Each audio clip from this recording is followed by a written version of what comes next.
নমস্কার, কল্পনার মায়াজাল ইউটিউব চ্যানেলে আপনাদের সকলকে স্বাগত। আজকে আমরা নিয়ে এসেছি বহু প্রতীক্ষিত গল্প মিওরার তৃতীয় পর্ব। তাহলে চলুন বেশি দেরি না করে শুরু করা যাক গল্পটা। এমনিতেই প্রায় 3 সপ্তাহ লেট। যাকে গল্প পাঠে আমি তুষার। শুরু হচ্ছে আজকের গল্প মিওরা তৃতীয় তথা অন্তিম পর্ব।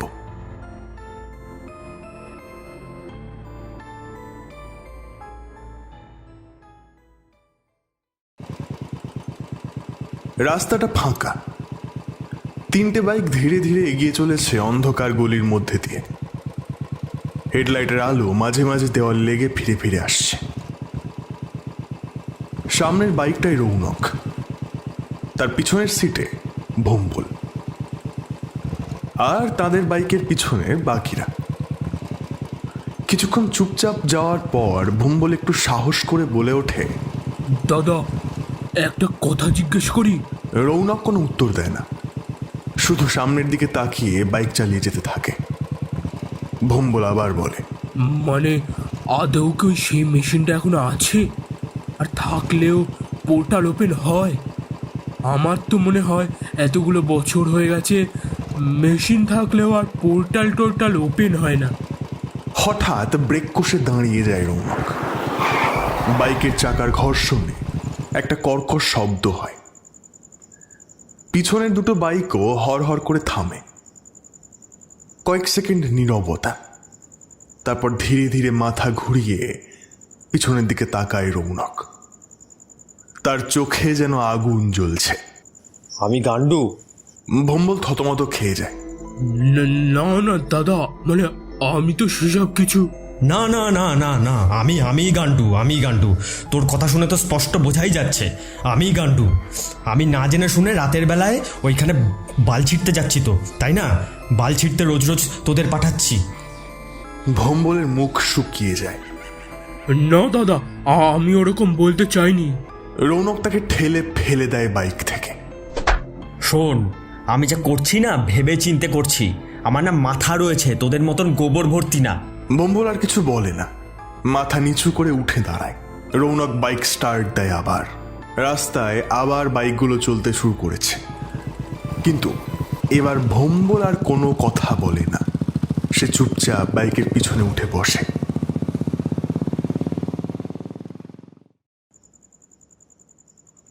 টেবিলের ওপর একটা হলুদ আলো জ্বলছে। সেই আলোর নিচে বসে আছে রৌনক। সামনে খোলা একটা ডায়েরি। তার আঙুল ধীরে ধীরে পাতার ওপর দিয়ে বুলিয়ে যায়। চোখ দুটো মনোযোগী, ঠোঁট শক্ত করে চেপে ধরা। ডায়েরির পাতায় লেখা, যদি কোনো কারণে মেশিনটা নিজের নিরাপত্তার জন্য স্থান পরিবর্তন করে, তবে তা পুনরায় সক্রিয় হতে ন্যূনতম 4 থেকে 5 বছর সময় নেবে। রৌনকের চোখ একটু বড় হয়ে যায়। সে আরো সামনে ঝুঁকে পড়ে।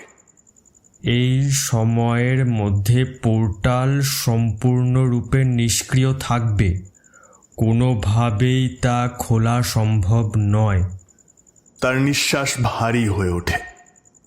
4 থেকে 5 বছর পর নির্দিষ্ট সময়চক্র অনুসারে পোর্টাল আবার নিজে থেকেই খুলতে শুরু করবে। রৌনকের ঠোঁটের কোণে ধীরে ধীরে একটা হাসি ফুটে ওঠে। 4 থেকে 5 বছর পর। সে ডায়েরিটা বন্ধ করে কয়েক সেকেন্ড চুপ করে বসে থাকে। তারপর ধীরে ধীরে মাথা তোলে। তার চোখে এবার অন্যরকম কিছু একটা অদ্ভুত উন্মাদনা আর পরিকল্পনা। মানে আবার খুলবে? তার গলার স্বর কাঁপছে না, বরং অস্বাভাবিক ঠান্ডা। সে হঠাৎ উঠে দাঁড়ায়, টেবিলের ওপর হাত ঠুকে দেয়। আলোটা কেঁপে ওঠে। তার মুখে ধীরে ধীরে একটা ভয়ঙ্কর হাসি ছড়িয়ে পড়ে।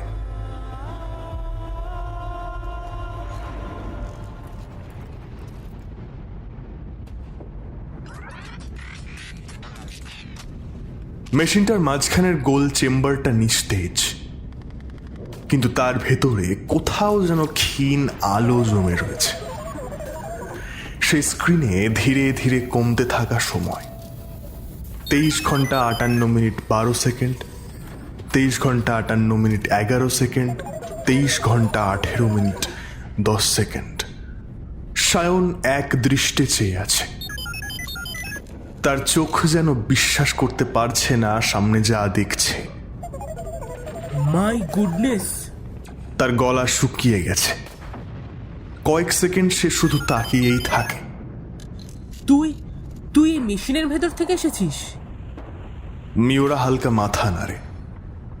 না, মেশিনের ভেতর থেকে নয়। মেশিনের ভেতর থেকে একটা পোর্টাল ওপেন হয়। সেই পোর্টালটা আমাদের প্ল্যানেট জাইরার সঙ্গে কানেক্টেড, এক প্রকার দরজার মতো বলা যায়। আমি সেখান থেকেই এসেছি। তার গলা শান্ত, কিন্তু চোখে একটা চাপা অস্থিরতা। কিন্তু এখন 24 ঘন্টা লাগবে আবার সেই পোর্টালটা ওপেন হতে। আমি কি করব ততক্ষণ? কিভাবে বাড়ি ফিরবো? ঘাবড়ানোর কি আছে?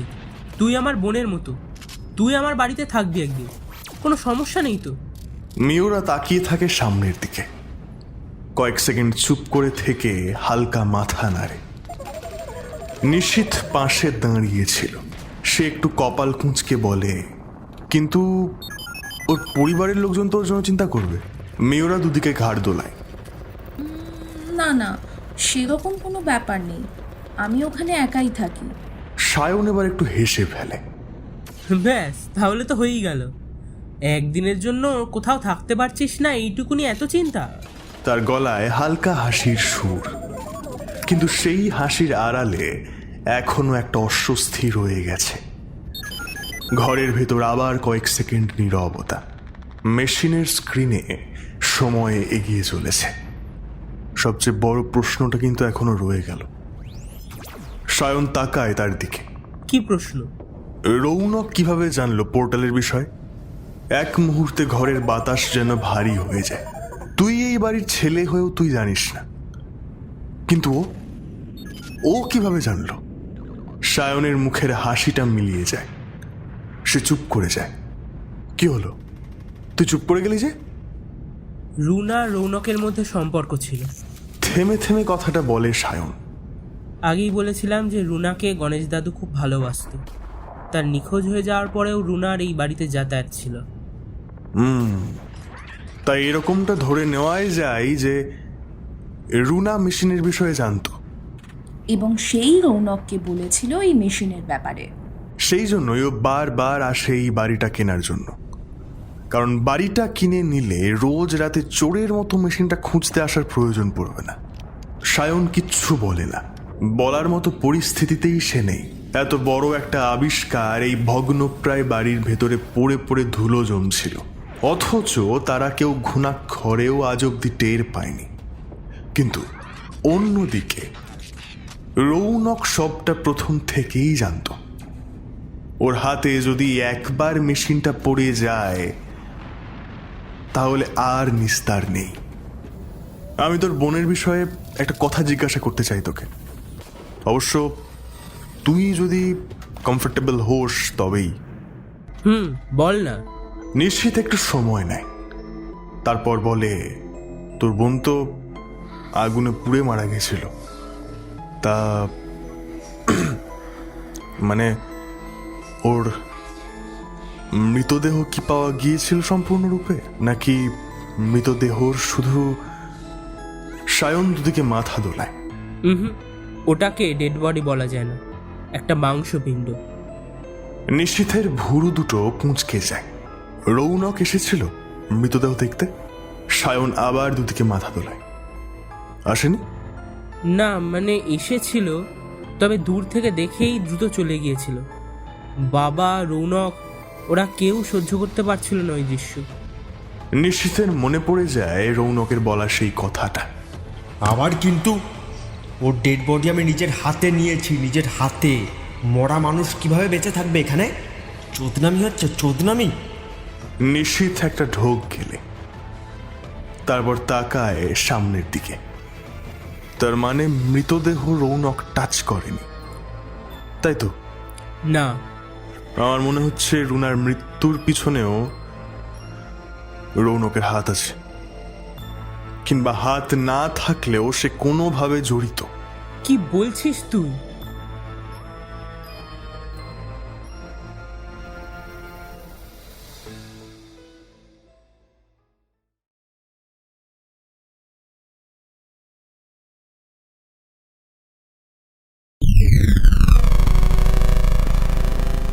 গণেশ দাদু দাঁড়িয়ে আছেন পোর্টালের সামনে, চোখে মুখে উত্তেজনা, ঠোঁটে হালকা হাসি।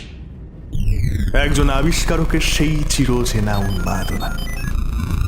রুনা একটু দূরে দাঁড়িয়ে, তার চোখে ভয় স্পষ্ট। আমাকে যেতেই হবে, না গেলে আমার ইনভেনশনটাই ইনকমপ্লিট থেকে যাবে। রুনা এক পা এগিয়ে আসে। আর যদি তুমি ঠিক টাইমে ফিরতে না পারো তখন? তার গলায় কাঁপুনি, ভয়টা সে লুকোনোর চেষ্টা করছে, কিন্তু পারছে না। গণেশ দাদু একটু হেসে তাকান তার দিকে। সেই কারণেই তো যাচ্ছি রে, যাতে এই ভয়টা দূর করতে পারি। টাইমের ব্যাপারটা বড্ড গোল মেলে, বুঝলি তো? এইটা আমাকে ঠিক করতে হবে, যাতে অন্তত রিস্কটা কিছুটা হলেও কমাতে পারি। রুনা চুপ করে থাকে কয়েক সেকেন্ড, তারপর বলে, সবকিছু ঠিক করার দায়িত্ব কি শুধু তোমারই দাদু?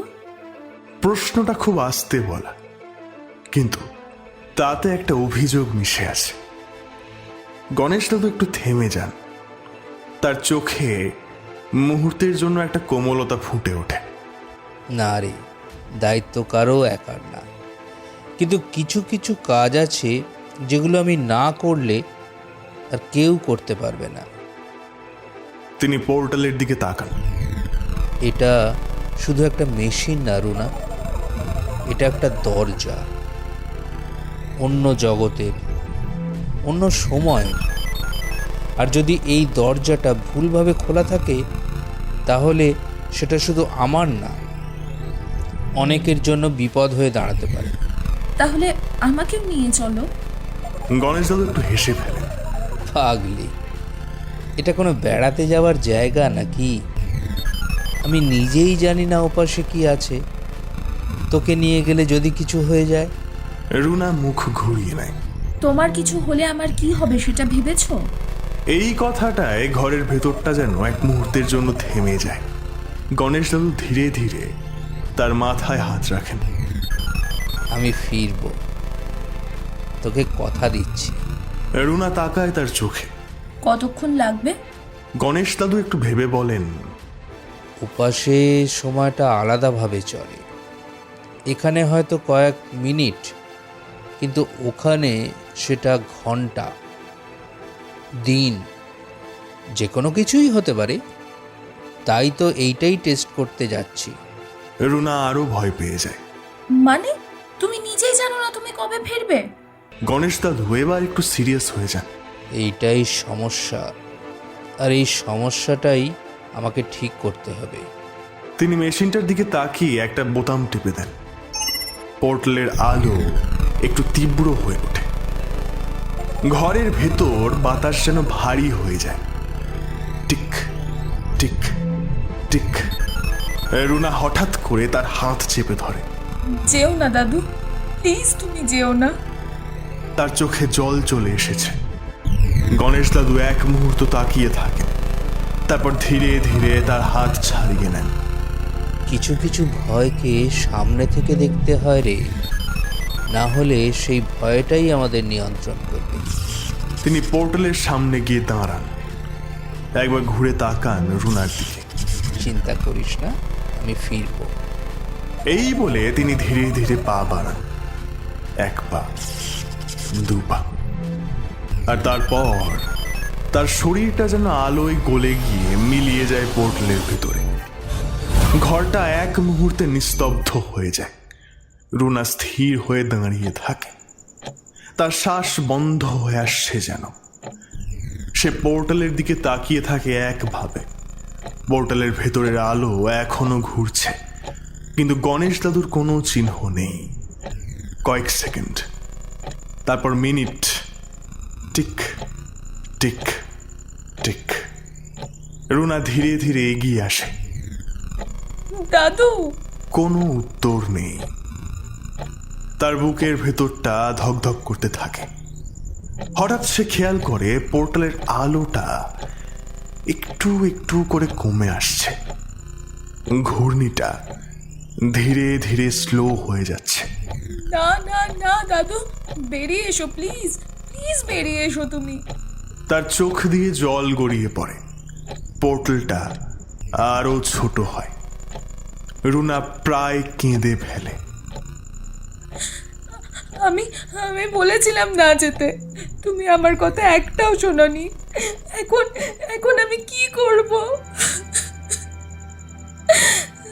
সে দুই হাত দিয়ে মুখ ঢেকে ফেলে। তার কাঁধ কাঁপছে।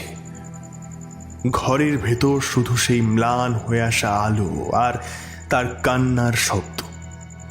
পোর্টালটা এখন প্রায় বন্ধ হয়ে আসছে। আর ঠিক তখনই হঠাৎ ভেতর থেকে একটা তীব্র আলো ঝলসে ওঠে। রুনা চমকে উঠে তাকায়। পোর্টালটা আবার এক ঝটকায় বড় হয়ে ওঠে, আর সেই আলোর মধ্যে থেকে একটা ছায়া এগিয়ে আসে। পরের মুহূর্তেই গণেশ দাদু বাইরে বেরিয়ে আসেন। তিনি মেঝেতে পড়ে যান হালকা ধাক্কায়, তারপর উঠে দাঁড়ান। তার মুখে একদম চওড়া একটা হাসি। পেরেছি, পেরেছি। রুনা কয়েক সেকেন্ড বিশ্বাস করতে পারে না, তারপর ছুটে গিয়ে তাকে জড়িয়ে ধরে। তুমি তুমি ফিরে এসেছো? তার গলা কাঁপছে, চোখ ভিজে। গণেশ দাদু তার পিঠে হাত বুলিয়ে দেন। বলেছিলাম না ফিরবো। রুনা একটু দূরে সরে তাকায় তার দিকে। ওপাশে ওপাশে কি ছিল দাদু? গণেশ দাদুর চোখে আবার সে অদ্ভুত আলো ফুটে ওঠে। তিনি ধীরে ধীরে বলেন, ওপাশে ওপাশে শুধু আরেকটা সেম জগৎ না, সময়টা প্রায় আলাদা। তিনি মেশিনটার দিকে তাকান। আর আমি সেই সময়টাকে ধরতে পেরেছি। ঘরের ভেতর আবার সেই আলো ধীরে ধীরে ম্লান হয়ে আসে, কিন্তু এবার ভয়ের জায়গায় জায়গা করে নেয় একটা অদ্ভুত অনুভূতি, অজানা কিছু শুরুর। এইবার হয়তো আমি পারবো এই মেশিনের সঙ্গে টাইমের ব্যাপারটাকে যুক্ত করতে। নিশীথের ঘরের ভেতরে বসে রয়েছে ওরা তিনজন। ঘরের বাতাস যেন অদৃশ্য কোনো ভারে থম মেরে আছে। পুরনো দেওয়াল ঘড়িটার টিকটিক শব্দ যেন কেমন অস্বস্তিকর লাগছে। বাইরে ধীরে ধীরে ভোরের আলো ফুটছে, কিন্তু সেই আলো ঘরের ভেতরের অন্ধকারটাকে যেন আরো স্পষ্ট করে তুলছে। জানলার ফাঁক দিয়ে আসা ঠান্ডা হাওয়া পর্দাটাকে হালকা দোলাচ্ছে, অথচ ওদের কারোরই শরীরে সেই হাওয়ার স্পর্শ পৌঁছচ্ছে না। তিনজনের কপালে গভীর চিন্তার ছাপ, যেন প্রত্যেকের নিজের নিজের মাথার ভেতর আলাদা আলাদা যুদ্ধ চলছে। হঠাৎই নীরবতা ভাঙে মিওরা। I have a plan. ওরা দুজনেই তাকায় মিওরার দিকে। মেয়েটার চোখ দুটো অস্বাভাবিকভাবে স্থির। ভয় নেই, দ্বিধা নেই, বরং একটা অদ্ভুত দৃঢ়তা জমাট বেঁধে আছে। রৌনককে গণেশ দাদুর বাড়িতে কোনোভাবে আবারও ডেকে নিয়ে আসতে হবে। সায়ন সঙ্গে সঙ্গে সোজা হয়ে বসে। ওকে ওখানে ডেকে কি হবে? মিওরা ঠোঁটে ধীরে ধীরে একটা বাঁকা হাসি খেলে যায়। সেই হাসিটায় অকারণে সায়নের গা শিরশির করে তোলে। আসল খেলাটা তো ওখানেই হবে। সায়নের ভুরু কুঁচকে যায়। নিশীথ এবার ধীরে ধীরে সিগারেটটা অ্যাশট্রেতে চেপে নিভিয়ে দেয়। সে এক দৃষ্টিতে তাকিয়ে থাকে মিওরার দিকে, যেন মেয়েটার মাথার ভেতরটা পড়ার চেষ্টা করছে। রৌনক যদি রুনার মৃত্যুর পেছনে থেকে থাকে, তাহলে আমাকে দেখার পর ওর যে রিয়াকশনটা হবে সেটাতেই সব কিছু প্রমাণ হয়ে যাবে। তারপর আপনারা যা করার করবেন ওর সঙ্গে। নিশ্চিত ওপরে নিচে মাথা দোলায়। প্ল্যানটা খুব একটা খারাপ বলা যায় না, কিন্তু শুনে যতটা সহজ বলে মনে হচ্ছে বিষয়টা অতটাও সহজ নয়, বরঞ্চ অনেকটা রিস্কি বলা যায়। রৌনক ছেলেটা একেবারেই সুবিধার নয়। ও মেপে মেপে পা ফেলে। ও যে খুব সহজে ফাঁদে পা দেবে সেটা ভাবাও আমাদের বোকামি। সায়ন এবার নিচু গলায় বলে ওঠে, আর যদি উল্টোটা হয়, যদি ও বুঝে যায় আমরা ওকে ট্র্যাপ করছি? মেয়েরা ধীরে ধীরে মাথা ঘুরিয়ে তাকায় সায়নের দিকে। ওর চোখ দুটো হঠাৎই কেমন যেন ঠান্ডা হয়ে যায়। তাহলেও ও আসবে। এত শিওর হয়ে বলছিস কিভাবে? মেয়েরা কিছুক্ষণ চুপ করে থাকে, তারপর খুব ধীরে ধীরে বলে, কারণ অপরাধীরা একটা ভুল সব সময় করে। নিশীথের চোখ চিকচিক করে ওঠে। মেয়েরা এবার চেয়ার ছেড়ে উঠে দাঁড়ায়, জানলার কাছে গিয়ে থামে। বাইরে আকাশের রং বদলাতে শুরু করেছে। গভীর কালো রং ভেঙে ধূসর হচ্ছে চারিদিক। রৌনক আমাকে দেখলে শান্ত থাকতে পারবে না। ওর চোখ, ওর মুখ সব বদলে যাবে। সায়নের বুকের ভেতরটা কেমন যেন ধকধক করে ওঠে। কিন্তু তুই তো... মেয়েরা হঠাৎই ঘুরে দাঁড়ায়। হ্যাঁ, আমি রুনা নই, কিন্তু সেটা তো শুধু আপনারা জানেন। রৌনক তো নয়, ওর কাছে আমিই রুনা, আর ঠিক সেটাই ওকে সবচেয়ে বেশি ভয় দেখাবে। ঘরের ভেতরের বাতাস যেন মুহূর্তে আরো ঠান্ডা হয়ে যায়। নিশ্চিত এবার ধীরে ধীরে বলে, ধরে নিলামও এলো, কিন্তু তারপর? মেয়েরা কয়েক পা এগিয়ে আসে। তারপর ওকে কথা বলাতে হবে, এমন পরিস্থিতি তৈরি করতে হবে যাতে ও নিজের মাথা ঠিক রাখতে না পারে। একটা মানুষ যখন ভয় পায় তখন সবচেয়ে বেশি ভুল সে করে। সায়ন দ্বিধাগ্রস্ত গলায় বলে, কিন্তু রৌনক ডেঞ্জারাস, ও যদি অ্যাগ্রেসিভ হয়ে যায়? মিওরার মুখে আবার সে অদ্ভুত হাসিটা ফিরে আসে। ও অ্যাগ্রেসিভ হবেই, আর সেটাই আমাদের দরকার। নিশীথ এবার গম্ভীর হয়ে যায়। আপনি বুঝতে পারছেন তো, এটা কিন্তু শুধু একটা প্ল্যান নয়, এটা একটা লাইফ রিস্কিং মুভ হতে চলেছে। মিওরা এক সেকেন্ডও দেরি না করে উত্তর দেয়, জানি, আর জেনেও আমি এই রিস্কটা নিতে চাই, কারণ এটাই একমাত্র পথ। কথাটা বলার সঙ্গে সঙ্গে ঘরের ভেতরের নীরবতা যেন আরো ভারী হয়ে ওঠে। সায়ন নিচের দিকে তাকিয়ে থাকে। তার গলা শুকিয়ে আসছে, কারণ সে বুঝতে পারছে মিওরা শুধু সত্যিটা জানতে চাইছে না, মেয়েটা যেন ভেতর থেকে প্রতিশোধের আগুনে পুড়ছে। আর সেই আগুন এখন ধীরে ধীরে সবাইকে গ্রাস করতে শুরু করেছে।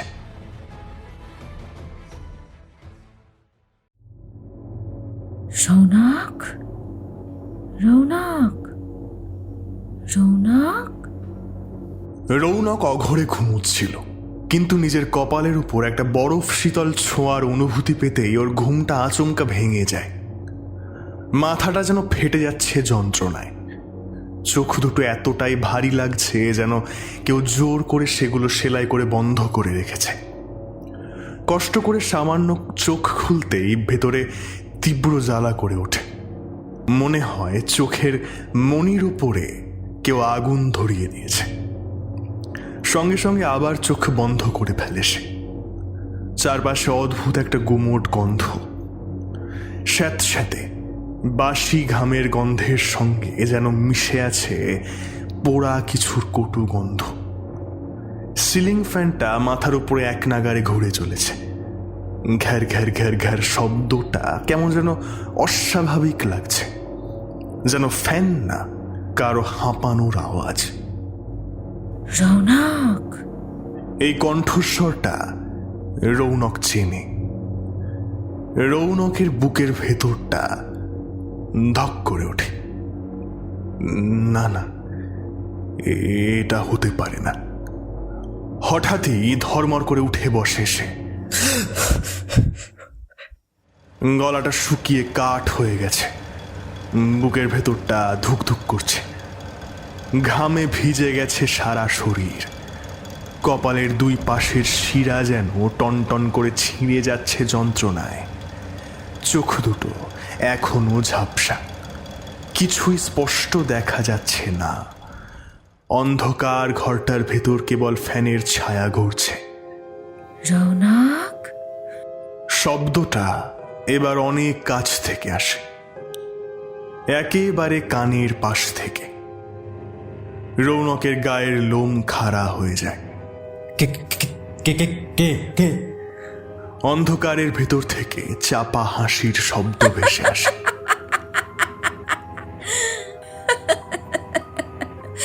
কেন মজা করছো? তুমি জানো না আমি কে? তুমি চেনো না আমার কণ্ঠস্বর? রৌনকের বুকের ভেতরটা যেন ধসে পড়ছে, ওর নিঃশ্বাস দ্রুত হয়ে যায়। চিনি চিনি, কিন্তু কিন্তু এ সম্ভব নয়, এ সম্ভব নয়। রুনা এবার খুব ধীরে ধীরে ফিসফিস করে বলে, সম্ভব, সবই সম্ভব রৌনক। ঘরের তাপমাত্রা যেন মুহূর্তে কয়েক ডিগ্রি নেমে যায়। তাকাও, তাকাও আমার দিকে। রৌনক মাথা নাড়তে থাকে। না না, সে তাকাতে চায় না, কারণ তার বুকের গভীরে কোথাও একটা ভয় ইতিমধ্যেই জেগে উঠেছে। ভয়ঙ্কর, অমানুষিক একটা ভয়। তাকাও বলছি। কণ্ঠস্বরটা এবার আর ফিসফিসে নয়, গভীর, খসখসে, যেন আগুনে পুড়ে যাওয়া কারোর গলা। রৌনক কাঁপতে কাঁপতে মাথা তোলে, ধীরে ধীরে চোখ খুলে সামনে তাকায় সে, আর তাকাতেই ওর বুকের ভেতরটা যেন থেমে যায়।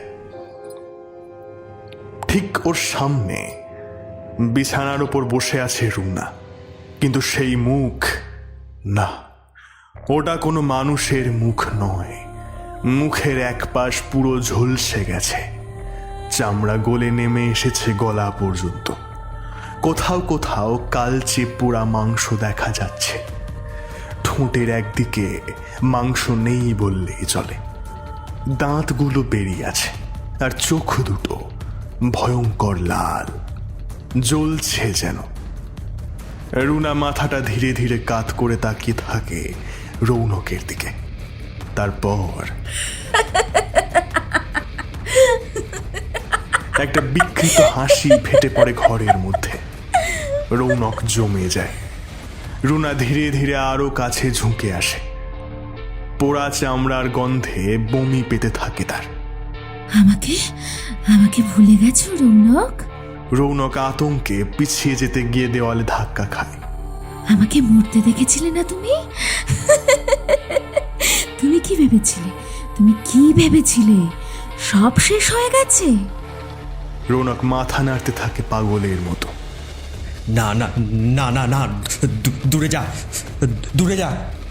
রুনা এবার এক ঝটকায় ওর মুখের একেবারে সামনে চলে আসে। পোড়া মুখটা প্রায় ছুঁয়ে যায় রৌনকের নাক।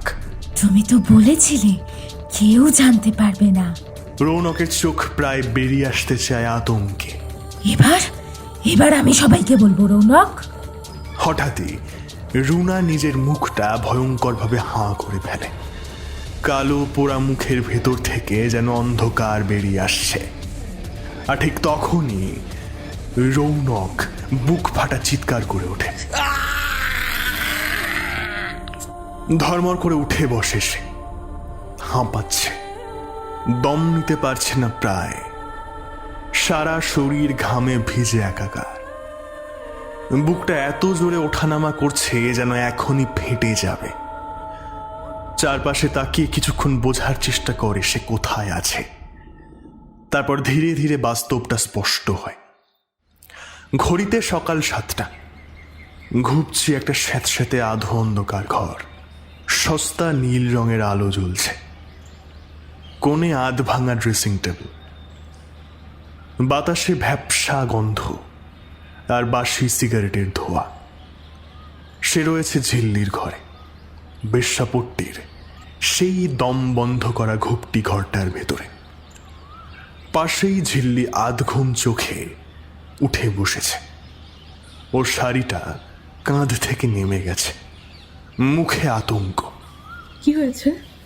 কি হয়েছে বাবু? রৌনক এখনো হাঁপাচ্ছে, ওর চোখ দুটো বিস্ফারিত, যেন এখনো সেই পোড়া মুখটা দেখতে পাচ্ছে সামনে। ঝিল্লি ওর কাঁধে হাত রাখতেই রৌনক ভয় পেয়ে এক ঝটকা মেরে সরে যায়। ঝিল্লি চমকে ওঠে। বাবু কি হয়েছে বলো তো?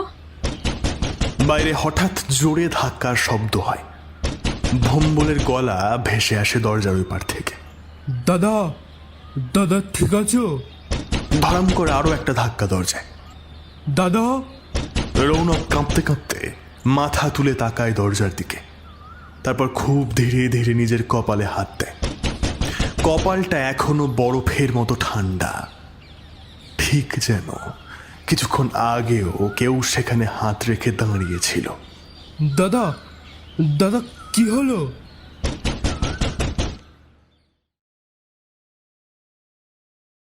দুপুরের রোদটা তখন খানিকটা নরম হয়েছে, কিন্তু বাতাসের মধ্যে এখনো অদ্ভুত একটা গুমোট ভাব। মফস্বলের একেবারে কেন্দ্রবিন্দুতে দাঁড়িয়ে থাকা গণেশ দাদুর পুরনো বাড়িটার দিকে তাকালেই কেমন যেন বুকের ভেতর চাপা অস্বস্তি জমে ওঠে। বাড়িটার সামনেই দাঁড়িয়ে আছে সায়ন আর নিশীথ।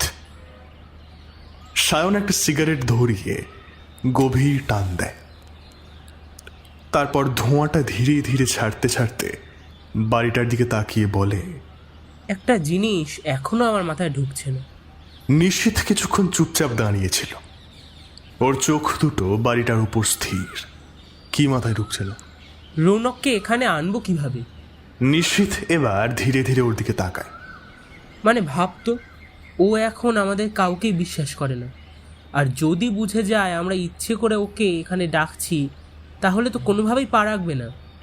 কথাগুলো বলতে বলতেই সায়নের কপাল কুঁচকে যায়।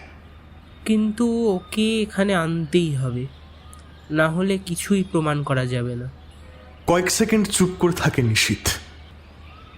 বাতাসে হঠাৎ শুকনো পাতায় খসখস শব্দ হয়। দূরে কোথাও একটা কাক ডেকে ওঠে, আর এই ডাকটা শুনেই নিশীথের চোখ দুটো যেন ঝলমল করে ওঠে। সন্ধ্যার দিকে একটা খবর ছড়াতে হবে।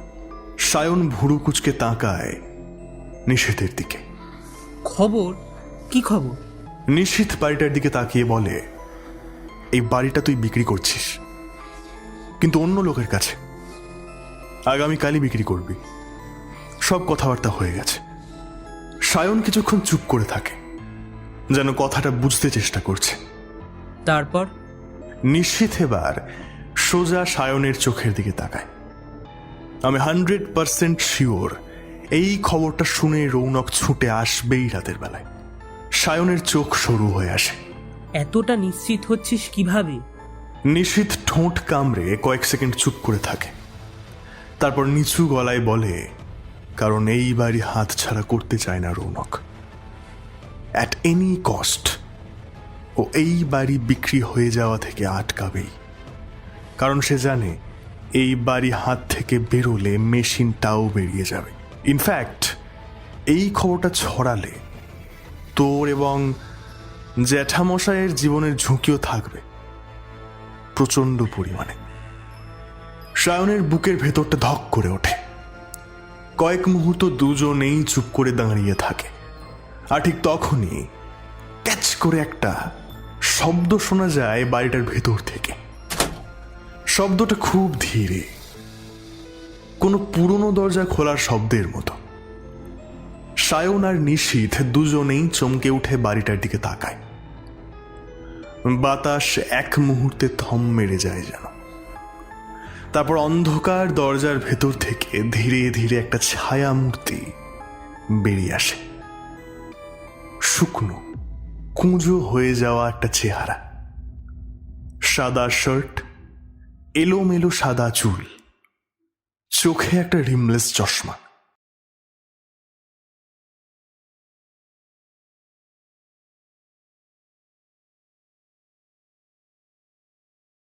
দুপুরবেলার সময়টা কেমন যেন অন্যরকম নিস্তব্ধ হয়, বিশেষ করে এই বাড়িটার ভেতরে। যেন চারপাশের সব শব্দ কেউ ধীরে ধীরে চেপে ধরে রেখেছে। নিশীথের ঘরের খাটে শুয়েছিল মিউরা। ঘুমটা খুব গভীর ছিল না। শরীরটা ক্লান্ত হলেও মাথার ভেতর এত কিছু ঘুরছিল যে পুরোপুরি নিশ্চিন্ত হওয়া সম্ভবই ছিল না। হঠাৎই ঘুমটা ভেঙে যায় ওর। চোখ খুলেই কয়েক সেকেন্ড স্থির হয়ে শুয়ে থাকে। মাথার উপর ফ্যানটা ধীরে ধীরে ঘুরছে।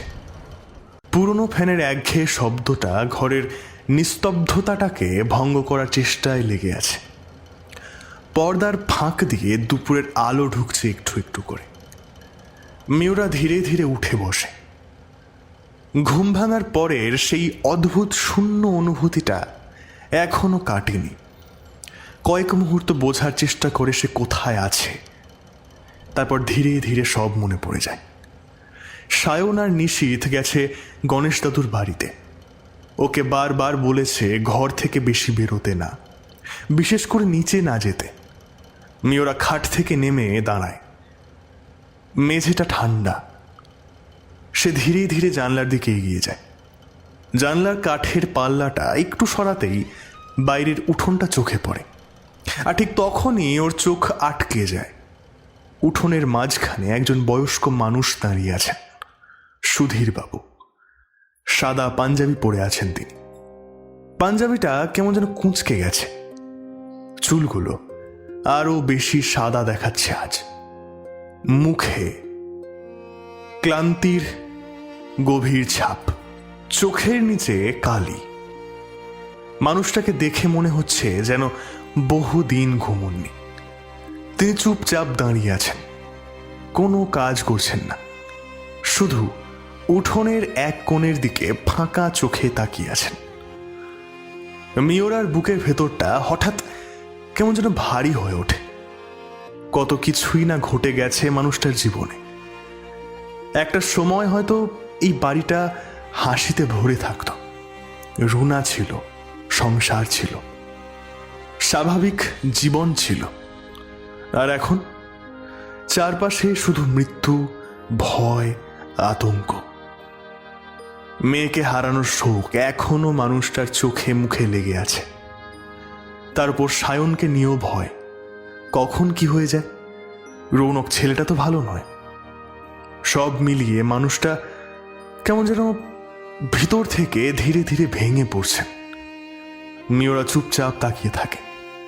হঠাৎ ওর খুব ইচ্ছা করে নেমে যেতে, খুব সাধারণভাবে গিয়ে সুধীরবাবুর সামনে দাঁড়াতে, বলতে, কাকু, আপনি একা নন। অথবা শুধু চুপচাপ পাশে গিয়ে দাঁড়িয়ে থাকতে। কেন জানি না মানুষটাকে ভীষণ একা লাগছে এই মুহূর্তে। উঠোনের মাঝে দাঁড়িয়ে থাকা একটা ক্লান্ত অসহায় মানুষ। মিওরার বুকের ভেতর কেমন মোচড় দিয়ে ওঠে। কিন্তু পরের মুহূর্তেই সায়নের কথাগুলো কানে ভেসে ওঠে তার। বাবার সামনে যাস না প্লিজ। নিশ্চিত একই কথাই বলেছিল, কাকু আপনাকে দেখে নিজেকে সামলাতে পারবেন না। মিওরা ধীরে ধীরে চোখ নামিয়ে নেয়। হ্যাঁ, ও ঠিক রুনার মতো দেখতে। একই মুখ, একই চোখ, একই হাসি। সায়নের ফোনে রুনার ছবি দেখে মিওরা নিজেই চমকে গিয়েছিল, যেন ওর নিজেরই মুখ দেখছে। সুধীর বাবু যদি এখন ওকে সামনে থেকে দেখেন তাহলে হয়তো এক মুহূর্তের জন্য সত্যিই বিশ্বাস করে ফেলবেন রুনা ফিরে এসেছে। আর তারপর যখন বুঝবেন সেটা সত্যি নয়, সেই আঘাতটা হয়তো তিনি আর নিতে পারবেন না। মিওরার হঠাৎ খুব অস্বস্তি হতে থাকে। সে আবার একবার তাকায় সুধীর বাবুর দিকে। ভদ্রলোক এবার ধীরে ধীরে মাথা তুলে দোতলার দিকে তাকান। মিওরার বুক ধক করে ওঠে। সে দ্রুত সরে যায় জানলার সামনে থেকে। কয়েক সেকেন্ড দেওয়ালের সঙ্গে ঠেস দিয়ে দাঁড়িয়ে থাকে সে। নিঃশ্বাসটা কেমন যেন ভারী হয়ে এসেছে। ঘরটার ভেতর হঠাৎ আরো বেশি নিস্তব্ধ লাগতে শুরু করে। মিওরা ধীরে ধীরে আবার এসে নিশীথের খাটে বসে পড়ে। খাটের চাদরটা এখনো এলোমেলো হয়ে আছে। পাশে নিশীথের একটা বই পড়ে আছে। টেবিলের ওপর আধ খোলা জলের বোতল। খুব সাধারণ ছোটখাটো জিনিস, কিন্তু এই মুহূর্তে সেগুলো দেখে ওর বুকের ভেতরটা অদ্ভুত একটা অনুভূতি হচ্ছে। গত কয়েকদিনে এত কিছু বদলে গেছে যে স্বাভাবিক জীবনের ছোট ছোট জিনিসগুলো এখন কেমন অচেনা লাগে। মিওরা 2 হাত জড়িয়ে চুপচাপ বসে থাকে। ওর মাথার ভেতর এখনো সুধীরবাবুর মুখটা ঘুরছে। একজন মানুষ কতটা কষ্ট পেলে এমন ফাঁকা চোখ তাকিয়ে থাকতে পারে। বাইরে হালকা বাতাস উঠেছে, জানলার পর্দাটা একটু নড়ে ওঠে, ফ্যানটা ঘুরছে ধীরে ধীরে। আর ঘরের মাঝখানে একা বসে আছে মিওরা, যেন এই বাড়িটার ভেতরে থেকেও সে পুরোপুরি এই বাড়ির কেউ নয়।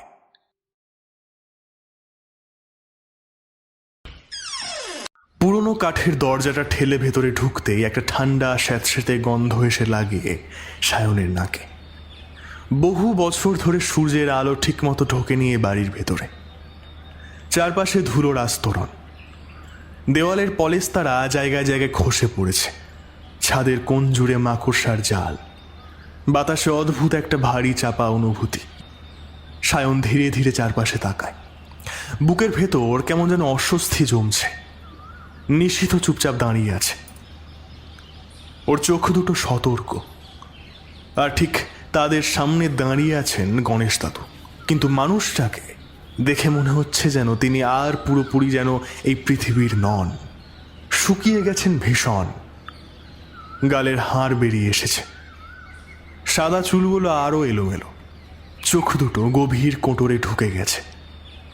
অথচ সেই চোখের ভেতরে অদ্ভুত একটা তীক্ষ্ণতা এখনও রয়ে গেছে। কয়েক মুহূর্ত কেউ কোনো কথা বলে না। বাড়িটার ভেতর শুধু পুরনো কাঠের কড়িকাঠে মাঝে মাঝে কট কট শব্দ হচ্ছে। শেষমেশ সায়নী ধীরে ধীরে বলে ওঠে, তুমি এতদিন কোথায় ছিলে দাদু? গণেশ দাদু কিছুক্ষণ চুপ করে তাকিয়ে থাকেন ওর দিকে, তারপর খুব ধীরে সিঁড়ির ওপরেই বসে পড়েন। গণেশ দাদু মাথাটা নিচু করে কয়েক সেকেন্ড চুপ করে থাকেন, যেন কোথা থেকে শুরু করবেন বুঝতে পারছেন না। তারপর নিচু কর্কশ গলায় বলেন, আমি পোর্টালের ভেতরে ঢুকেছিলাম। পোর্টালের ভেতরে? গণেশ দাদু মাথা নাড়েন। টাইমের বিষয়টা আরও ভালোভাবে অ্যাডজাস্ট করার জন্য। আমি বুঝতে পেরেছিলাম মেশিনটা পুরোপুরি স্থির না। ইউনিভার্সের মধ্যে টাইম ফ্লো আলাদা, কোথাও সময় দ্রুত চলে, আবার কোথাও ধীরে।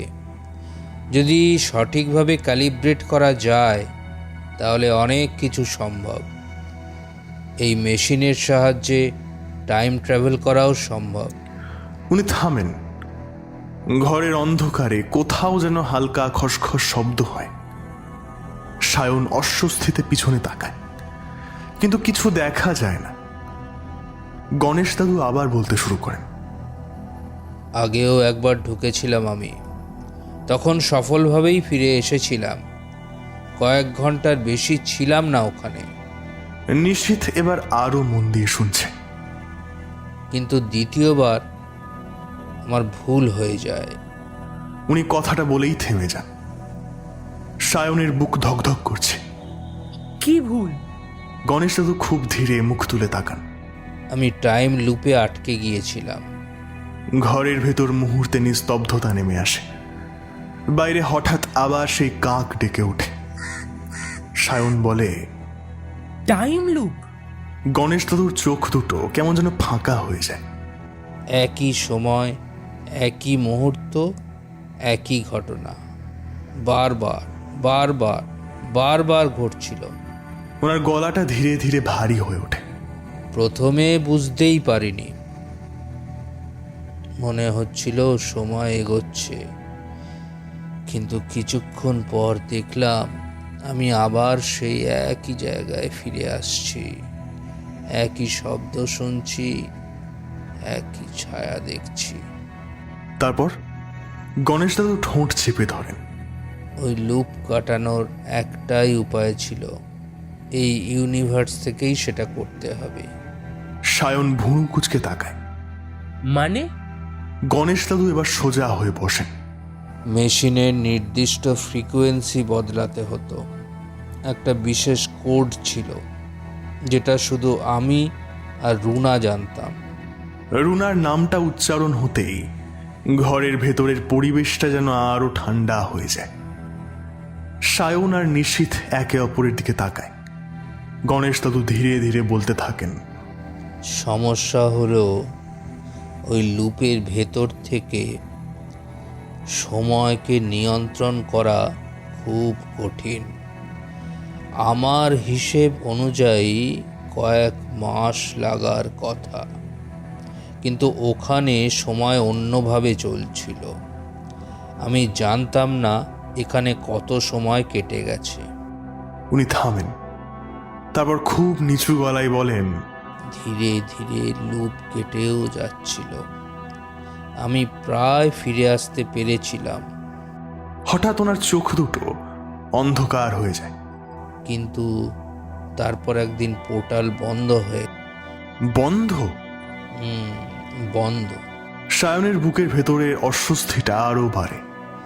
হয়তো মেশিনের সেটিং কেউ বদলে ফেলেছিল, অথবা ভুল করে অন্য ইউনিভার্সের দরজা খুলে ফেলেছিল। আমার ইউনিভার্সের কানেকশনটা কেটে যায়, তারপর আমি আটকে পড়ি। গণেশ দাদু এবার খুব ধীরে চারপাশে তাকান। দেওয়ালের ফাটল, ভাঙা জানলা, ঝুলে থাকা জাল, ধুলো মাখা মেঝে। ওনার চোখের ভেতরে ধীরে ধীরে বিভ্রান্তি ফুটে ওঠে। আচ্ছা, আমার বাড়ির এই অবস্থা হলো কিভাবে? সায়ন চুপ, নিশীথ চুপ। গণেশ দাদু ধীরে ধীরে উঠে দাঁড়ান, কাঁপা কাঁপা হাতে দেওয়াল স্পর্শ করেন। এত বছর। কেউ উত্তর দেয় না। বাড়িটার ভেতর হঠাৎ ঠান্ডা বাতাস বয়ে যায়। গণেশ দাদু এবার ধীরে ধীরে ওদের দিকে ঘুরে তাকান। রুনা কোথায়? প্রশ্নটা শুনে সায়নের বুকের ভেতরটা মোচড় দিয়ে ওঠে। নিশীথ মাথা নিচু করে ফেলে। সায়নের ঠোঁট শুকিয়ে যায়। কথা বলতে গিয়েও গলা দিয়ে শব্দ বেরোয় না। গণেশ দাদু এবার আরো এক পা এগিয়ে আসেন। কি হয়েছে রুনার?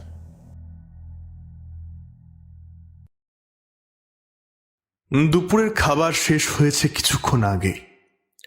জানলার বাইরে দুপুরের আলো পড়ছে ঠিকই, তবুও চারপাশে একটা দমবন্ধ করা গুমোট ভাব। রৌনক ধীরে ধীরে বেসিনের সামনে এসে দাঁড়ায়। কলটা খুলতেই ঝরঝর করে জল পড়তে শুরু করে। সে দু হাতে জল তুলে মুখে দেয়। ঠান্ডা জল গড়িয়ে পড়ে চোখের ওপর দিয়ে, গাল বেয়ে গলার কাছে। কয়েক সেকেন্ড চোখ বন্ধ করে দাঁড়িয়ে থাকে সে, তারপর ধীরে ধীরে মাথা তোলে। সামনেই আয়না, পুরনো, খানিকটা ঘোলা কাঁচ, কোনায় কালচে দাগ জমেছে। আয়নায় নিজের মুখটা দেখে কয়েক মুহূর্ত স্থির হয়ে থাকে রৌনক। চোখের নিচে কালি, ঠোঁট শুকিয়ে ফেটে গেছে। সারা রাতের আতঙ্ক এখনো স্পষ্ট। ওর বুকের ভেতরটা আবার ধক করে ওঠে। স্বপ্নটা, কপালের ওপর সেই বরফ শীতল হাতের স্পর্শটা এখনো যেন টের পাচ্ছে সে। রৌনক জোর করে নিজের দৃষ্টি সরাতে চায়, পারে না। আয়নার ভেতরে নিজের চোখ দুটোর দিকে তাকিয়ে থাকতে থাকতে হঠাৎই ওর মনে হয় কিছু একটা অস্বাভাবিক, খুব সামান্য, কিন্তু আছে। ওর প্রতিবিম্বটা ঠিক ওর সঙ্গে মিলছে না। রৌনকের বুকের ভেতরটা কেঁপে ওঠে। সে ধীরে ধীরে ডান হাত তোলে, আয়নাতেও হাত ওঠে, কিন্তু এক সেকেন্ড দেরিতে রৌনকের শরীরের লোম খাড়া হয়ে যায়। সে স্থির হয়ে তাকিয়ে থাকে। না না, এটা মাথার ভুল, ঘুম হয়নি ঠিক মতো, সেই কারণেই এসব হচ্ছে মনে হয়। সে দ্রুত আবার মুখে জল দেয়, এবার অনেক জোরে, যেন নিজেকে জাগিয়ে তুলতে চাইছে। ঝপাঝপ জল পড়ার শব্দে ঘরটা ভরে যায়। তারপর আবার মাথা তোলে সে, আর ঠিক তখনই ওর বুকের ভেতরটা যেন থেমে যায়। আয়নায় দাঁড়িয়ে থাকা মানুষটা সে নয়, রৌনক জমে যায়। আয়নার উপরে দাঁড়িয়ে আছে একটা মেয়ে, রুনা। ফ্যাকাশে মুখ, স্থির চোখ, ঠোঁটে কোনো হাসি নেই, শুধু এক দৃষ্টে তাকিয়ে আছে রৌনকের দিকে। রৌনকের নিঃশ্বাস বন্ধ হয়ে আসে। অসম্ভব। সে ধর্মর করে পিছিয়ে যায় এক পা, কিন্তু আয়নার ভেতরের মেয়েটা পিছোয় না, স্থির একইভাবে তাকিয়ে থাকে। ঘরের ভেতরের বাতাস মুহূর্তে বরফের মতো ঠান্ডা হয়ে যায়। টুপ টুপ শব্দে বেসিনের কল থেকে জল পড়তে থাকে, আর সেই শব্দটা এখন কেমন যেন অস্বাভাবিক শোনাচ্ছে, যেন দূর থেকে কেউ ফিসফিস করছে। না। রুনার মুখে ধীরে ধীরে একটা হাসি ফুটে ওঠে, কিন্তু সেই হাসিটা মানুষের না, অস্বাভাবিক। ধীরে ধীরে ওর মুখের চামড়া বদলাতে শুরু করে, চোখের নিচে কালো দাগ ছড়িয়ে পড়ে, ঠোঁটের কোণ ফেটে যায়, গালের একপাশ কালচে হয়ে গলতে থাকে। রৌনকের বুকের ভেতরটা মোচড় দিয়ে ওঠে। মিওরার মুখটা বদলে যাচ্ছে ধীরে ধীরে, আর কয়েক সেকেন্ডের মধ্যেই সেই পোড়া মুখ, স্বপ্নের সেই মুখ, রুনা। এক পাশের চামড়া ঝলসে নেমে গেছে, দাঁত বেরিয়ে আছে, চোখ দুটো লালচে অন্ধকারে জ্বলছে। রৌনকের হাঁটু কেঁপে ওঠে। রুনা আয়নার ভেতর থেকে খুব আস্তে ঠোঁট নাড়ায়। তুমি ভেবেছিলে শেষ হয়ে গেছে? রৌনকের মাথার ভেতর যেন বিস্ফোরণ হয়। সে দুহাত নিজের কান চেপে ধরে। চুপ চুপ চুপ চুপ চুপ চুপ। কিন্তু কণ্ঠস্বরটা থামে না, বরং আরো কাছে আসে, আরো গভীর, আরো ভয়ঙ্কর। সবাই জেনে যাবে রৌনক। রৌনকের নিঃশ্বাস দ্রুত হয়ে যায়, বুকটা ওঠানামা করছে পাগলের মতো। সে আবার আয়নার দিকে তাকায়। এইবার রুনা একেবারে কাছে, এতটাই কাছে যে মনে হচ্ছে কাঁচ ভেদ করে বাইরে বেরিয়ে আসবে এখনই। পোড়া চামড়ার ফাঁক দিয়ে কালো কিছু একটা নড়ছে। একটা বিক্ষিপ্ত হাসি ছড়িয়ে পড়ে চারিদিকে। রৌনকের মাথার ভেতরের ভয়টা মুহূর্তের মধ্যে বিস্ফারিত হয়ে যায়। সজোরে ঘুষি মারে আয়নায়, ধাম করে একটা শব্দ হয়, কাঁচটা মুহূর্তে ফেটে যায়। মাকড়সার জালের মতো ফাটল ছড়িয়ে পড়ে চারিদিকে। পরের মুহূর্তেই ঝনঝন করে আয়নাটা ভেঙে চুরমার হয়ে যায়। রৌনকের হাত কেটে রক্ত বেরোতে শুরু করে, কিন্তু সেটা সে টেরও পায় না। সে হাঁপাচ্ছে উন্মাদের মতো, চোখ দুটো রক্তবর্ণ হয়ে গেছে। ভাঙা কাঁচের টুকরোগুলোর মধ্যে ছড়িয়ে রয়েছে তার বিকৃত প্রতিবিম্ব। 10টা 20টা শত শত রৌনক যেন ছড়িয়ে আছে চারিদিকে, তাকিয়ে আছে তার দিকেই। আর ঠিক মাঝখানের একটা কাঁচের টুকরোয় 1 সেকেন্ডের জন্য আবার দেখা যায় পোড়া মুখটা। রুনা হাসছে সে।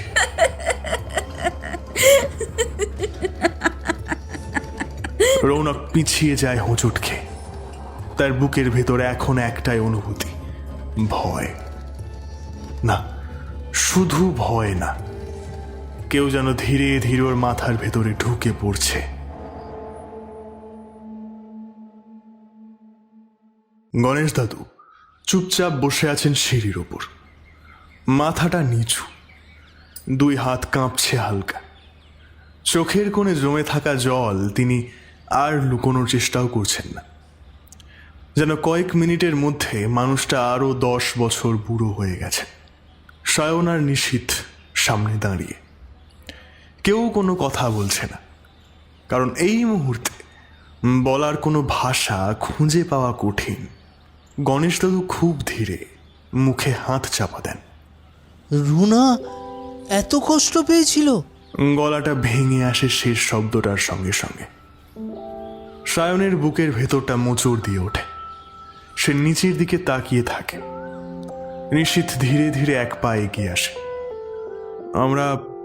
এখনো সত্যিটা জানি না দাদু, কিন্তু যতটা বুঝছি রুনার মৃত্যুটা স্বাভাবিক ছিল না।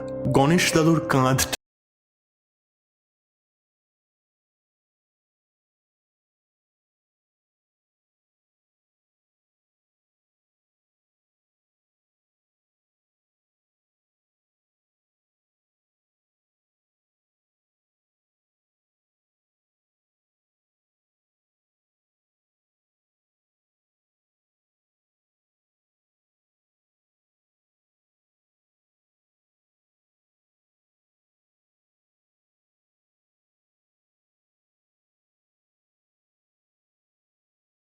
ভেতর হঠাৎ একটা অদ্ভুত পরিবর্তন আসে।